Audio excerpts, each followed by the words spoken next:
자, 갑니다, 이제. 자, 이제 같이 공부해야 될 내용은 이제 벡터야, 벡터.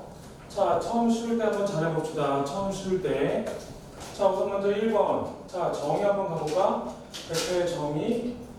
우선 두 가지 나눠볼게요. 자, 스칼라라는 게 있고, 벡터라는 게 있지. 자, 벡터는 우리 기본, 스칼라는 뭐였죠? 스칼라는 어떤 형태의 크기만 갖고 있는 거고, 벡터라는 건 크기와 방향을 가지고 있는 걸 벡터라고 합니다. 그래서 가장 얘가, 자, 이거 우리가 현재 공부하는 벡터는 우리 이런 걸 말하는 거지. 속도. 그죠? 그럼 여기서 뭐죠? 속력이지. 그죠? 내가 속도야. 내 속도가 옮으면 우리가 문과라면 어떻게 한다고 그랬죠? 앞뒤로 움직인다고 그랬죠? 그죠? 내가 속도가 옮으면 뒤로 가는 거고, 속도가 양수면 앞으로 가는 거고. 하지만 속력은 뒤로 가는 것도 절대값을 씌워서 우리 속력 크기를 구하는 거였잖아. 자, 이런 것들 또 뭐 있어요? 질량 같은 거. 그죠? 얘는 무게 같은 거. 이런 것들. 그죠? 뭐 여러 가지가 있겠지. 여러 가지가. 자, 그래서 크기하고 방향을 갖는 걸 우리가 뭐라 그런다? 벡터라고 하고, 우리 주어진 벡터는 어떤 크기만을 다루고 있는 것들을 앞으로 이제 스칼라라고 하는데, 우리가 공부하는 건 그중에서 뭘 배우고 있는 거예요? 이렇게 크기와 방향을 갖고 있는 어떤 양을 이제부터 내가 벡터다라고 정의를 해주겠다는 거야. 그죠? 그러면 이제 2번 갑니다. 자, 그러면 나의 크기와 방향을 어떻게 결정하느냐? 이게 우리한테 가장 중요한 거 아니야? 자, 방향을 결정하기 위해서 우리 이제부터 뭘 사용한다? 화살표라는 걸 우리 쓰기 시작한다는 거야. 방향을 결정하기 위해서. 자, 이렇게 A라는 시점이라고 합니다. A라는 시점이 존재해서 이렇게 B 방향으로 간다는 거지. A에서 B 방향으로 할 때 이렇게 화살표를 해서 이 B를 갖다 내가 종점이다 라고 생각하면 이 벡터를 앞으로 내가 뭐라고 표현한다는 거야? 이 주어진 벡터를 이제 앞으로 내가 AB 벡터다 이렇게 말해주겠다는 거죠. A라는 점에서 B 방향으로 움직인다는 거야. A라는 점에서 B 방향으로 움직이는 이런 형태를 내가 앞으로 이제 이 방향이라는 걸 화살표로 방향을 결정하고, 그러면 주어진 벡터의 크기라는 건 뭘까? 여기 1번 할까? 자, 이걸 1번 이렇게 써주면 제발 나와줘. 1번, 2번 주어진 벡터의 크기를 구해주세요 하고 나온다면 벡터의 크기라는 건 AB 벡터의 크기에다가 뭘 씌우는데 이렇게 절대값을 씌워주겠다는 거지. 뭐 양수를 만들어주겠다는 뜻이 아니야. 주어진 벡터 AB에 절대값을 씌워준다? 벡터의 크기라는 건 성분 AB의 길이를 내가 이제부터 주어진 벡터의 크기다라고 말해주겠다는 거죠. 방향은 앞에가 시작하는 게 C점, 뒤에 있는 B가 종점 이렇게 나오게 돼서 자, 이렇게 크기와 방향을 화살표야 절대값을 씌워줌으로써 크기를 같이 결정해준다고 말했다는 걸 놓치면 안 돼요. 자, 3번 가볼게요. 3번 벡터의 상등. 벡터의 상등, 어떤 두 벡터가 A 벡터하고 B 벡터가 서로 같아요 하고 나와져 있는 거야. A 벡터, B 벡터가 서로 같아요 하고 나와져 있다는 건 이걸 해석을 할 때 뭐가 됐다? 두 A 벡터, B 벡터가 크기와 방향이 같다. 그죠? 크기와 방향만 같으면 되는 거죠. 크기와 방향만 이 두 개만 같으면 돼. 크기와 방향이 같을 때를 우리 뭐라고 그런다? 두 벡터가 서로 같아요 라고 말한다는 거야. 그러면 예를 한번 들어볼게. 자, 이렇게 정육면체가 있다고 생각해보자. 정육면체가 이렇게 있어서 내가 이제부터 여기 나오는 이 벡터하고 똑같은 벡터를 찾고 싶어. 이 벡터와 똑같은 벡터를 찾으려면 어떻게 하면 되는 거죠? 크기와 방향이 같아야 되니까 이 벡터가 전부 다 뭐가 된다? 같은 벡터가 된다는 거야. 크기와 솔직히 말하면 이렇게 써볼까? 방향만이야. 다른 거 필요 없어. 그죠? 크기와 방향만 같으면 된다는 거야. 크기와 방향만. 그러면 얘네들 이 벡터는 전부 다 같다라고 말할 수 있다는 거지. 근데 벡터의 상등에서 가장 중요한 건 뭐냐? 자, 크기와 방향만 같으면 두 벡터는 서로 갖다 놓는다 그랬잖아. 그렇기 때문에 여기서 만들어진 가장 중요한 성질, 평행 이동이 자유롭다. 평행 이동이 자유롭다. 그죠? 이렇게 생각해주면 돼. 자, 평행 이동을 내 맘대로 할 수 있다는 거야. 그죠? 어차피 얘가 얘랑 같고, 얘가 얘랑 같고, 얘가 얘랑 같은 거니까 평행 이동을 마음대로 해줄 수 있는 걸 내가 앞으로 모르는다. 벡터의 상등. 그죠? 크기와 방향만 같았을 때 두 벡터 갖다 놓으면, 그죠? 어차피 다 같은 벡터니까 평행 이동을 자유롭게 할 수 있다. 이렇게 생각해주면 됩니다. 자, 4번. 자, 4번 가볼게요. 4번. 벡터의 종류. 벡터의 종류? 뭐 벡터의 종류 뭐 이렇게 쓸게. 그죠? 여러 가지가 있겠지만 가장 기본적인 벡터들 몇 개 좀 한번 볼게요. 1번 0벡터. 자, 0벡터라는 건 크기가 0인 벡터를 앞으로 이제 0벡터다라고 냈을 거야. 2번 이렇게 2벡터 얘를 앞으로 뭐라고 말한다? 단위 벡터다라고 말할 거거든. 단위 벡터라는 건 기본적으로 뭐가 된다? 크기가 1인 벡터를 말할 거야. 크기가 1인 벡터를 내가 앞으로 뭐라고 한다? 단위 벡터다라고 말할 거고. 3번 역벡터라고 해보자. 역벡터. 자, 역벡터 어떤 AB 벡터의 역벡터를 구해주세요 하고 문제가 나온다면 AB 벡터의 역벡터요. 역벡터 하게 되면 어떻게 될까? 크기는 같은데 방향이 반대인 걸 말하는 거거든. 그럼 너 AB 벡터 역벡터를 우리 뭐라고 한다? BA 벡터요 하고 넣어주면 되겠지. 근데 이 BA 벡터를 자 마이너스 AB 벡터에 이렇게 나눠 무방합니다. 그죠? 앞에다가 그 마이너스 1을 곱하면 그죠? 방향이 뒤집어진다. 그죠? BA 벡터를 마이너스 A 벡터 이걸 다 뭐라 그런다? 주어진 AB 벡터의 둘 다 역벡터다 이렇게 말을 한다는 거죠. 같은 크기인데 방향이 반대인 벡터를 우리 뭐라 그런다? 앞으로 역벡터다라고 이렇게 말을 해주겠다는 거야. 그지? 우선 먼저 첫 번째로 중요한 건 요놈이겠죠? 그죠? 두 벡터 서로 같아요? 평행 이동이 자유롭다. 요거 좀 장점 가져야 돼. 지워도 되나요? 앞엔 쉬워. 걱정하지 마.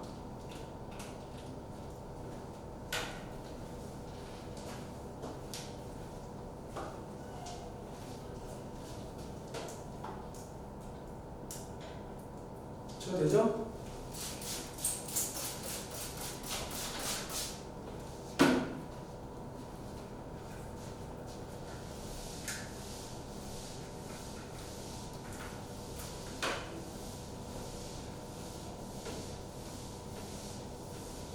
이번 여름방학 숙제 기하 벡터 2차 곡선을 다 문제를 풀어오는 걸로 할 거고 동영상 보는 서울고도 그죠? 2차 곡선을 다 문제 풀어오는 걸로 할 거고 그리고 미적 폰트도 지수로 함수로 어디까지 집어넣을까에 대해서 결정할 겁니다. 자 갑니다. 5번 우선 반드시 해야 되는 건 2차 곡선이야. 얘들아 이거 쌤 너무 쉬워서 방학 동안에 그 정도는 끝내놓자는 거야. 2차 곡선 정도 자유수를 문제를 풀어놓으면 학교에서 여러 가지 부교재 나눠줘도 이거 뭐야 하고 풀 수 있고 다음 주 토요일까지 해주겠습니다. 아까 목요일까지 하려고 그랬었는데 안 돼. 그래 다음 주 토요일까지 하자. 그지? 딱 우리 2주 시간 주는 거잖아. 2주면 충분히 문제 풀 수 있어. 기하벡터 자유수를 굉장히 얇습니다. 그러니까 미리 좀 풀 수 있을 때 더 많이 문제 풀고 질문도 다 받을 수 있게 다음 주 토요일까지 2차 곡선 그리고 추가로 미적분 2까지 내가 한번 훑어보고 양을 결정할 거야. 자 벡터의 연산 가봅니다. 자 이제 시작인 거야. 벡터의 연산. 자 두 벡터를 서로 연산을 해주겠어요 라고 했었을 때 얘들아 첫 번째 1번 자 벡터의 덧셈 왜 빨간색일까? 아이고 벡터의인데 자 벡터의 자 덧셈 이렇게 한번 써볼게. 벡터의 덧셈 이거 당연히 슈퍼그랑조야. 근데 얘들아 쌤은 아무리 문제를 풀어봤자 뭐 하지 않는다? 왜 이게 슈퍼그랑조인지 쌤은 아무리 문제 풀어봤자 모를 거야. 지금 옆에다 쓰지만 얘가 아무런 의미가 없을 거면 당분간은 자, 벡터의 덧셈은 내분점의 위치 벡터다라고 생각을 해줘야 돼. 내분점의 위치 벡터 이거 굉장히 중요한 표현인데 벡터의 덧셈의 수능적 해석이다라고 생각해주면 돼. 근데 지금 이게 아직은 여전 쌤에는 내분점까지 아직 가는 그런 형태가 없기 때문에 여기까지 가지도 않을 거야 아마. 그러니까 안타깝다는 거지. 야, 2차 곡선 문제를 풀어서 내가 공식 20개 만들어줬지만 20가지 정도를 만들어줘도 너희들 셀에서 써먹는 건 5개도 채 안 됐잖아. 그러니까 제발 좀 자의소리를 미리 한번 좀 풀어달라는 얘기예요. 내분점의 위치 벡터 이렇게 생각을 해줘야 돼. 하지만 지금은 그게 아니죠. 첫 번째 삼각형의 법칙 갑니다. 삼각형의 법칙 너부터 먼저 한번 가볼게요. 자 여기 A가 있고 B 벡터가 이렇게 있고 AB 벡터에다가 자 여기 이렇게 해서 내가 BC 벡터를 서로 더해주겠다는 거지. 자 갑니다. AB 벡터에다가 BC 벡터를 서로 더해주니까 삼각형에 의해서 그죠? 이렇게 연결돼서 얘는 AC 벡터라고 나오게 될 수밖에 없다는 거죠. AB, BC 시점, 종점, 시점, 종점인데 종점, 시점 똑같으면 얘가 뭐가 된다? AC 벡터요 이렇게 표현한다는 거야. AC 벡터하고 자 2번 평행사변형의 법칙 갑니다. 평행사변형. 자, 평행사변형의 법칙 이렇게 한번 써볼게요. 평행사변형의 법칙. 자, 여기 이렇게 해서 OA 벡터가 있고 OA 벡터가 있고 너 여기 이렇게 해서 OB 벡터가 있다는 거지.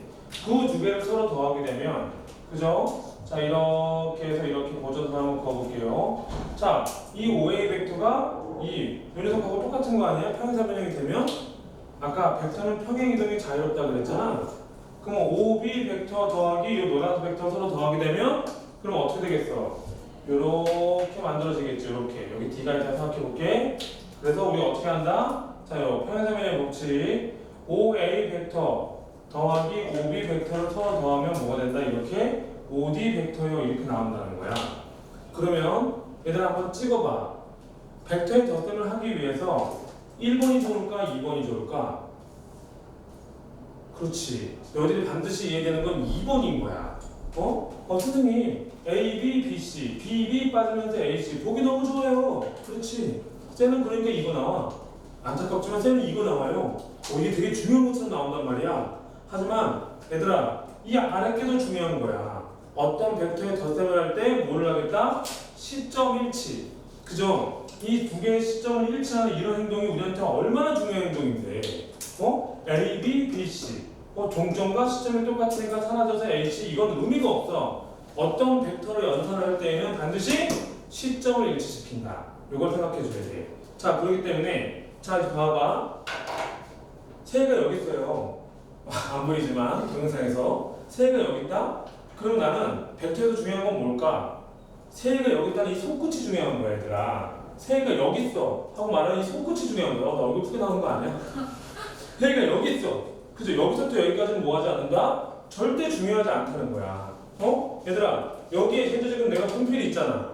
그러면 내가 이 손끝에 분필이 있다는 게 중요한 거지 여기서부터 여기까지는 아무런 중요한 게 아닌 거야. 근데 내가 팔꿈치에다 의미를 주고 싶어. 그럼 여기다 뭘 하죠? 2분의 1, 벡터에다가 2분의 1배를 해주겠지. 그럼 그때는 팔꿈치의 점을, 근데 주어진 팔을 2분의 1 하니까 이 팔꿈치에 있는 점을 표현할 수 있다는 거죠. 공간상에 있는 점을 표현하겠다는 거야, 얘들아. 내가 시점이 여기 있어. 그럼 유정이 여기 있다고 내가 화살표로 말하는 거지. 시점이 여기 있어. 유정이 여기 있다고 말하는 거야. 여기서부터 여기까지가 중요한 게 아니라 끝에 유정이가 어디에 있는지 공간상에 있는 점을 표현하기 위해서 벡터를 배우는 건데 그러려면 어떻게 해야 돼? 시점은 언제나 하나가 돼야 될 거 아니야. 여기, 여기, 여기, 여기, 여기 이래야 되거든. 그래서 내가 시점이 마구 움직이면 이런 형태는 아무런 의미가 없어. 셀에서 나오지만 우리 벡터를 문제를 풀 때는 반드시 시점을 일치를 시키고 여기, 여기, 여기, 여기, 여기 있어요 라고 말을 해야 좋은 문제인 거야. 그렇기 때문에 이 두 번째가 더 훨씬 더 중요하다는 걸 놓치면 안 돼. 평행사변형의 법칙이 보기엔 얘가 더 좋지만 얘가 더 중요한 거라는 얘기입니다. 그죠? 그래서 서로 더하고 나누기 2를 하게 되면 요 중점을 표현하게 되거든. 서로 더하고 나누기 2를 하게 되면 요 중점을 표현하게 돼. 그래서 그 녀석을 뭐라 그런다? 내분점의 위치 벡터다 해서 수능에 나오는 모든 4점짜리 문제의 벡터의 덧셈 문제는 전부 다 이 요점을 표현하는 내분점의 위치 벡터를 해석을 하고 문제를 풀어주는 게 수능 4점짜리 문제예요. 자, 2번 가봅니다. 벡터의 뺄셈. 자, 두 벡터를 서로 간에 빼주겠다는 거야. 그죠? 두 벡터를 서로 간에 한번 빼봅시다. 저기 이렇게 해서 이렇게 해갖고 하면서 두 벡터 서로 빼볼래? 여기 O가 있고 B가 있고 A가 있어서 자, 한번 빼봅시다. 한번 어떻게 하겠다는 거야? OA 벡터에서 내가 OB 벡터를 서로 간에 빼줄 거야. OA 벡터 마이너스 OB 벡터를 내가 해주겠다는 거지. 그럼 어떻게 했어, 이 녀석을? 나는 아직은 벡터의 덧셈밖에 모르잖아. 그러니까 OA 벡터 더하기 마이너스 OB 벡터요. 이렇게 만들어줄 거예요. 그러면 OB 벡터의 마이너스라는 건 OB 벡터의 크기가 똑같은 방향만 반대인 역벡터를 말하는 거지. 그럼 마이너스 OB 벡터를 이렇게 작동을 해보자. 방향은 똑같은데, 뭐지? 크기는 똑같은데 방향만 이렇게 딱 반대인. 이렇게 돼. 요 녀석이 이 노란색 벡터가 바로 뭐다? 마이너스 OB 벡터가 되겠죠? 얘가 바로 이 노란색이 마이너스 OB 벡터가 되고 얘를 기준으로 평행사변형의 법칙을 한번 써봅시다. 이렇게 너 더하기 너 이 둘을 서로 더해주게 되면 뭐가 된다? 이렇게 벡터가 만들어지겠지? 그죠? 근데 얘를 그대로 또 평행이동을 해봐. 너 그대로 이렇게 평행 이동을 해주게 되면 이렇게 만들어지겠지. 자, 그래서 OA 벡터 마이너스 OB 벡터는 뭐가 된다? 자, 이렇게 해서 BA 벡터가 되는구나 라는 걸 알 수 있게 돼. 그죠? OA에서 OB를 빼주면 BA 벡터가 된다는 걸 알 수 있게 되죠. 그러면 이거를 여기서 실제로 현재는 내가 연산을 얘로 시작해서 얘로 끝났잖아. 등호잖아. 그러니까 하지만 너희들이 이제 이렇게 공부해야 돼. 우리한테 중요한 건 이거야. BA 벡터가 뭐하고 똑같다는 걸까? OA 벡터. 제발 나와줘. BA 벡터가 거꾸로 외워야 됩니다. 거꾸로. OA 벡터 빼기 OB 벡터가 그죠? BA 벡터가 아니라 자 어떻게 한다고? BA 벡터가 OA 벡터 그죠? 빼기 OB 벡터 이렇게 너희들이 외워줘야 돼. 그죠? BA 벡터는 OA 벡터 마이너스 OB 벡터다. 왜 이걸 왜 이렇게 바꾸는 걸 외워야 될까? 아까 뭐라 그랬어? 벡터는 우리 연산할 때 가장 중요한 건 벡터의 시점을 일치시켜야 되거든. BA 벡터를 OA 마이너스 OB 벡터 하는 순간 벡터의 뺄셈을 잊지 마라. 벡터의 뺄셈에서 중요한 건 벡터의 뺄셈은 빼는 게 중요한 게 아니야. 벡터의 뺄셈은 시점을 일치시킬 수 있다. 그죠? 요게 우리한테 가장 중요한 내용인 거야. 그죠? 자, 이렇게 벡터의 뺄셈은 동욱이 출연. 자, 벡터의 뺄셈은 주어진 그죠? 봐봐. BA 벡터를 OA-OB 벡터하고 표현했기 때문에 벡터의 뺄셈은 시점을 일치시킬 수 있다는 걸 절대 놓치면 안 돼. 그죠? 이걸 우리 주어진 벡터의 뺄셈이다 라고 말하는 얘기입니다. 자, 그래서 몇 가지 한번 내용 좀 끊고 그만하자. 문제 한꺼번에 쭉 풀자고. 이거 봐야 될 애들이 있으니까.